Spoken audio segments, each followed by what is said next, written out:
Мына жерде мынандай бір ерекше автобус көріп қалдық, иә. Бұл автобусты қазір иесі 300-де жүр, қазір айтып түсіндіреді, қызық енді. Nissan Civilian дейді, 2003 жылғы, объемы 2.9 дейді, 2.9 объемы. Газ бар, бензин бар. 3 миллион жарым сұрап тұр, телефоны осы. Қалай, неге пайдалануға болады дейсіз? Кухня ғой, оборудование. Ал мына автокухня деп айтылады, авто кухня на колесах. Тамақ пісіріле ме сонда? Да, көрсетіп тұрайықшы ішін. Ішінде тамақ пісіруге дейін залада жаңағыдай нетуге болады ғой. Сатуға болады, пицца андай мындай бір. Мына жерде перегородка болған, мына жерде холодильник болған, мына жерде полочка, мына жерде витрина, мына жерде газ болған, мына жерде генератор бар. Болған дейсіз бе? Бар бәрі. Бәрі бар ма? Салуға бола ма? Жасап тұр ма? Бүткіл проводкасы, кассасы бәрі бар. Мына жерде светі болды, бәрі. Бәрі жасап тұр ғой, салып бересіз тұр ғой да, жаңа айтқандар. Бәрін салып беремін. Сонда не істейді мына жерде? Мына жерде холодильник тұрады, мына жерде.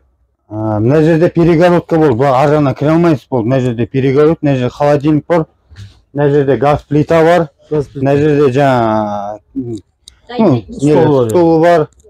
Мына жерде яғни көшеге қойып жаңағы пісіретін немен. Мына жерде генератор бар аға. Пісіруге бола ма? Любой анандай санта бар, бір анандай горкаларға бар ғой. Любой қапчыға көшеге неге түсесіз.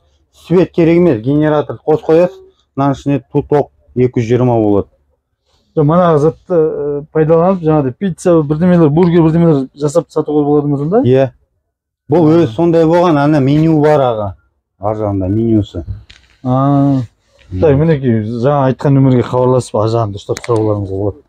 Ерекше көлік болсын, ерекше автобус болсын. Міне қазір зонтигін көрсетемін сізге. Есіктің алдына зонтик құрып жіберді. Мына жаңа ішіген, осының бәрін салып береміз деп тұр, көрсетіп жатыр. Міне мынаушы. Ол бүйтіп анандай немен бүйтіп шық көтерсеңіз, козырек сияқты болып шығады. Бері шығады. Бұда дәу болып шығады. Шыны дополнительно тағы 2 зонтик болады есік алдында. В общем, дүкен болып шығады мұна сонда. Автодүкен. Рахат қой. Любой жерге барып тұра алып, сатай бересіз да. Санта Барбара, горка, морка, қапшығайдың нелеріне барып. Мінекей мынау сондайға арналған автокөлік екен. Ал мінекей нөмірін тағы да бір көрсетіп жіберейін.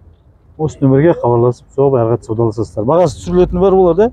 Мынандай заттар сатып болады дейді, мынандай тағамдарды. Осындай енді. Тост дейді, напитки дейді, енді тағы да осындай заттарды сатып тұруға болады көшеде.